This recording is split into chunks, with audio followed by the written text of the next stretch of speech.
I am Jim Collison and live from the Gallup studios here in Omaha, Nebraska. This is Gallup's Theme Thursday, Season 5, recorded on October 31st, 2019.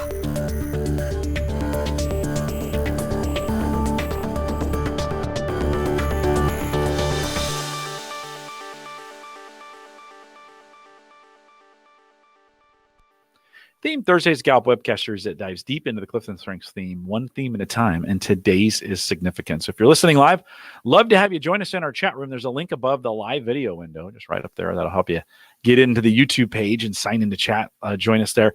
If it's after the fact, you can send us an email with your questions, coaching@gallup.com.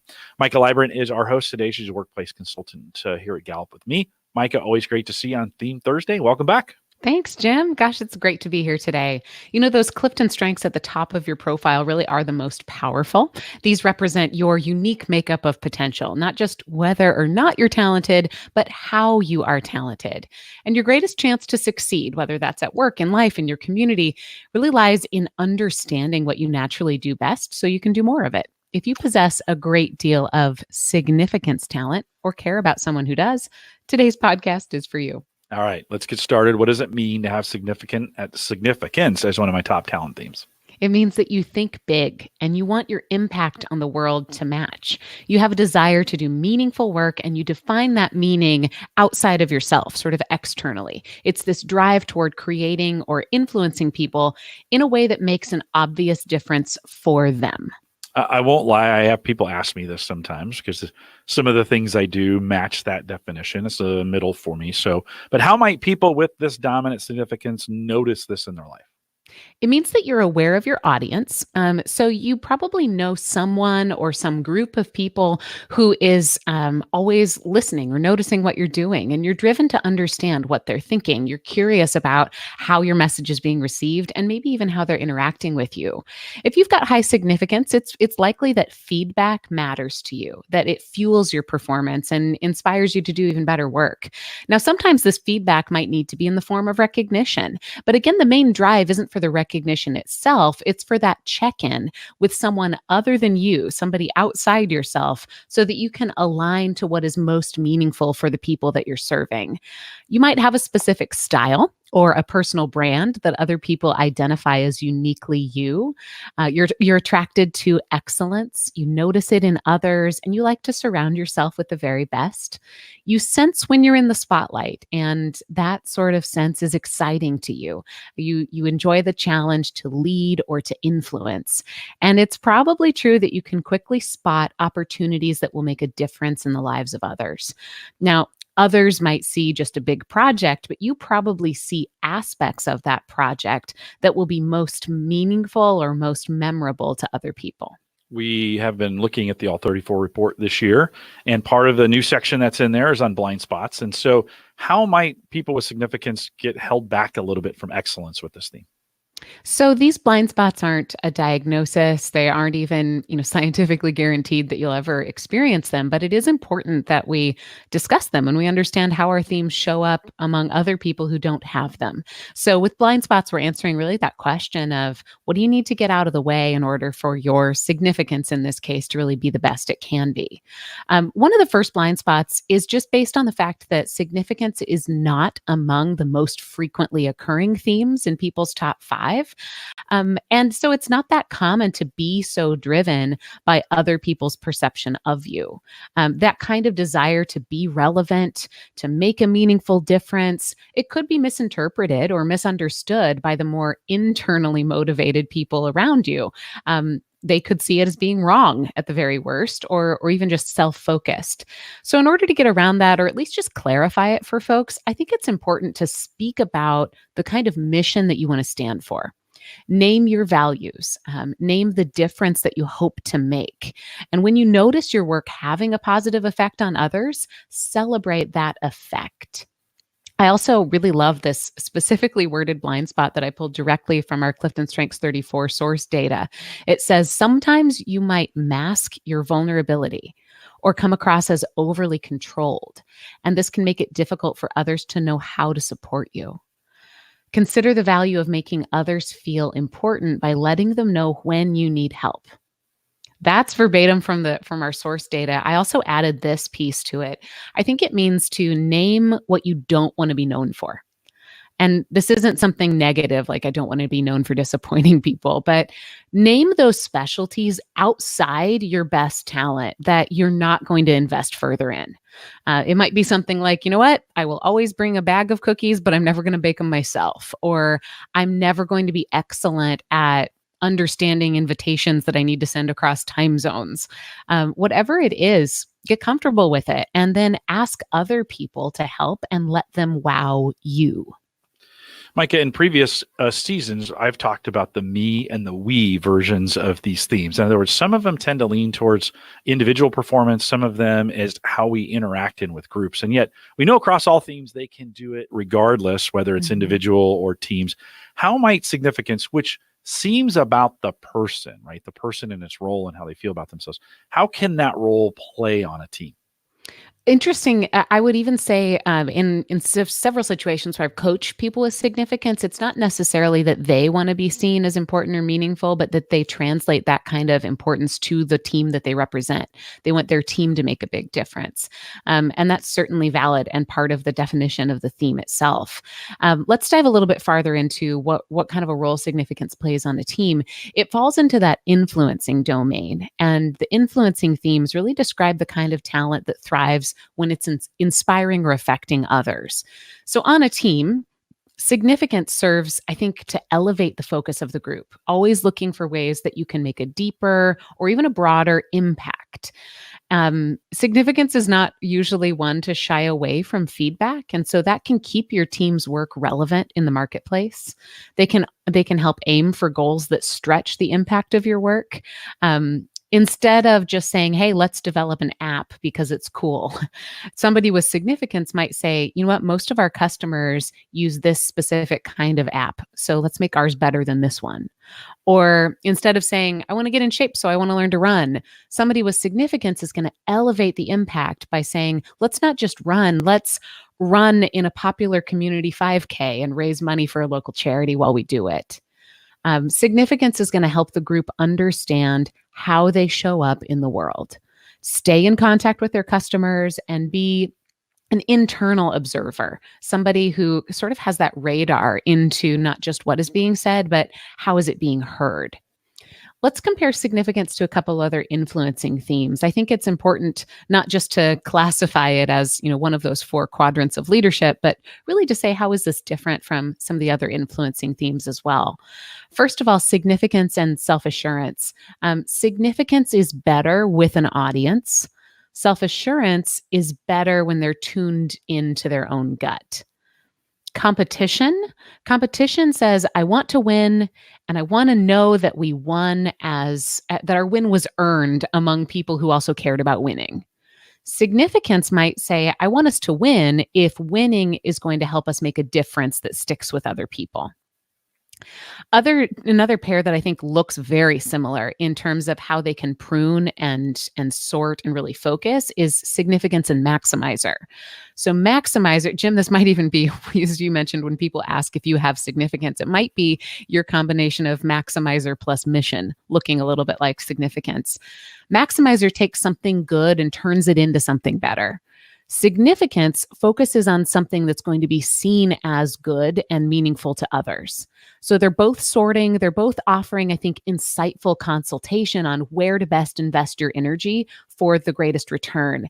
They just define great return slightly differently. In a partnership, significance can help you know who your most important stakeholders are, who your most perhaps influential audience members are. They can offer tweaks that are going to make your work more memorable or more meaningful in the eyes of others.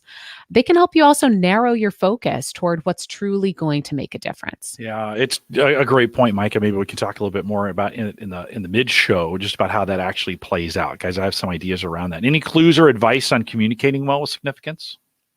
I think honor their awareness of other people's perceptions. I'm not going to dance around the fact that significance is the theme out of all 34 I get the most pushback from, even from people who have significance. And we went to great lengths to really study what are the talent themes, within this theme, and how do we help people understand them in a way that isn't first met with a little bit of I think almost embarrassment that it sounds like it's self-absorbed.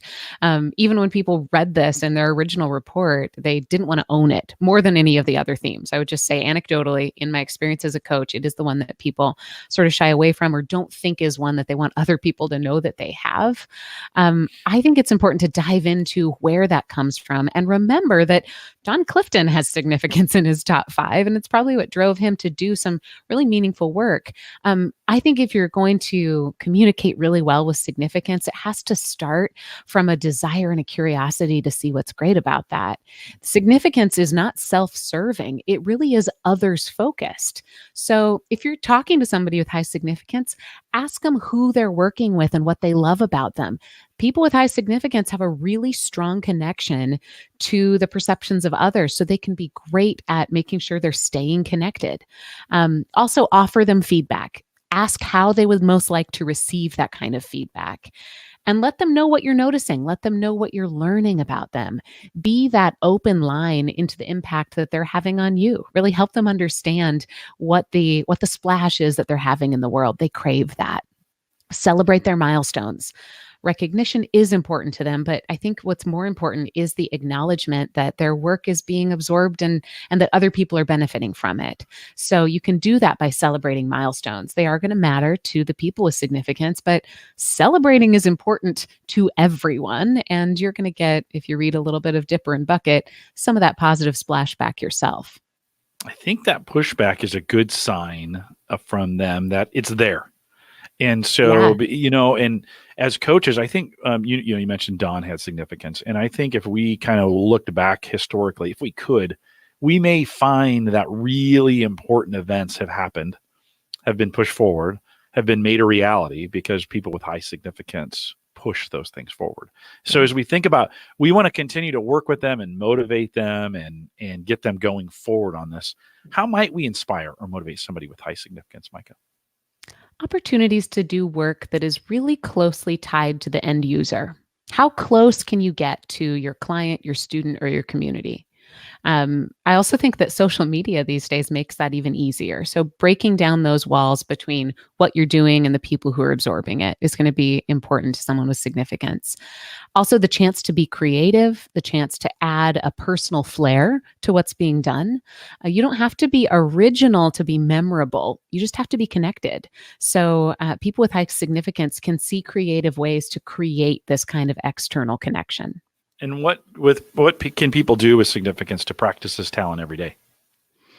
So know that you're driven not just to do, but to really take on excellence. Streamline this desire by really staying focused on what your most important priorities are. You can do this right now. If you're listening right now and you have significance, look at what you have going on over the next 10 days and name the single most important thing that you can accomplish. Be sure to include a note of who's counting on you to accomplish it if you need that extra boost of energy toward that goal.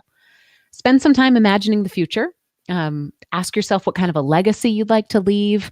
Find people who can talk about possibility with you and make future casting a regular practice. The last thing I'd say to practice is find one more way that you can keep in touch with your most important stakeholders. Maybe it's adding contact through any kind of social opportunity. Maybe it's just reaching out and asking a trusted advisor to challenge you. Maika, a word that you said, I think it's important. I'll say it again because you pixelated a little bit on that word, is future casting. Spend some time future casting. I think that's really important with significance that we get. And it's kind of that combination of vision, hope, and direction all kind of wrapped into one to get people moving forward. We need that, right? So as you get that pushback, again, it's been mentioned in the chat room a couple times, you get that pushback, fight that off a little bit and really pump into them that we need that theme just like we need the other 33 that exist as well. So speaking of practice, we've been doing a new segment during Theme Thursday this season, talking a little about talent mindfulness. What can we do? What do you have set for us today? I really like this one. You'll notice, maybe you'll notice, or at least for me in my high connectedness, this was a pretty meaningful one for me, and it ties back to that word future casting. If you can figure that out, you can send me a direct message about it. Really, talent mindfulness is a clean space of exploration for you. Aside from figuring out a specific theme of our week, aside from thinking about what do I do with this, the next 3 to 5 minutes are just meant for you to think. Now, I'm aware that this might be too fast or too imaginary for some people, but the more you practice, the better you're going to get at being able to pay attention to your own talent in the moment. It might take time. Feel free to come back and play back this recording with a pen or a paper or computer until you get the hang of just really being present and thinking. Let's do this. We're going to spend the next 3 to 5 minutes just exploring your own perception of your world through your lens of talent. Take a deep breath in through your nose and fill your lungs with that fresh air. Kind of hold it at the top. And then release that breath through your lips. Let it go. Maybe an audible exhale. As you continue to breathe normally, you're in a clean space. And I just want you to think. You don't have to tell anyone what you're about to think about. This is a space for you.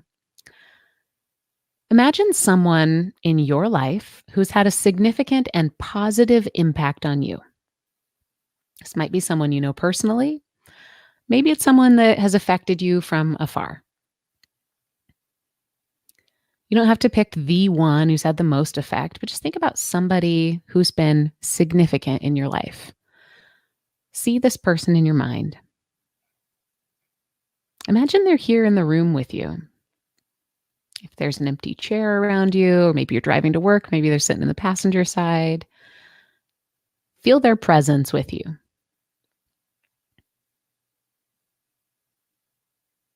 What's something you admire about this person?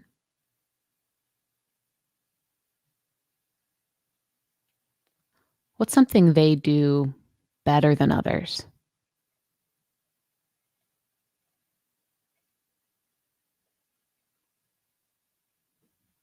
How would you describe the talent of theirs that they have shared or offered with you?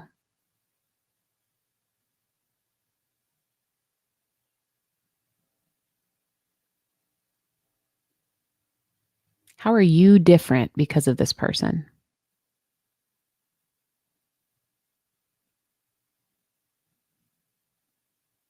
It takes a lot of investment to have this kind of impact on another human being.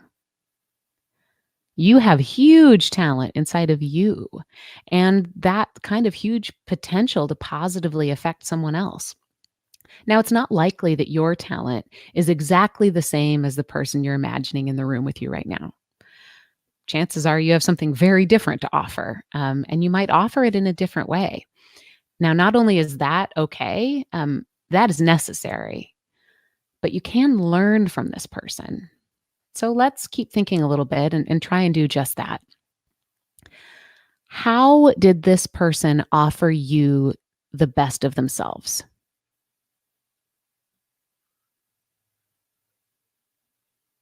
What really worked or is working about this relationship?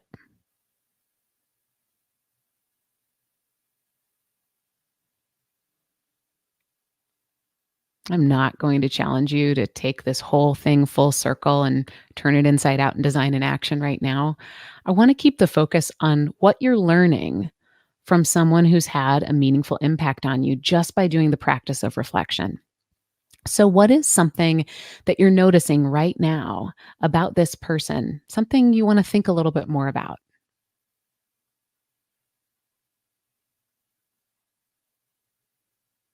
What is something you're admiring about them?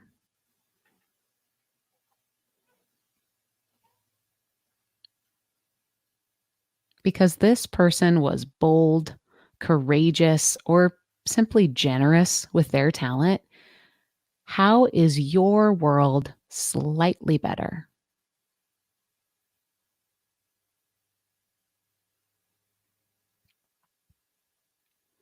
If right now you're feeling a pull of energy toward doing something, an idea, an action that you need to take, all I ask is that you do it today.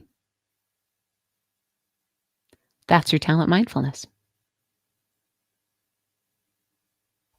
It's pretty great. Jim Ball says amazing exercise in the chat room, Maika. Good work. Good work. Well, with that, we'll remind everyone to take full advantages of all the resources we have available at the Gallup.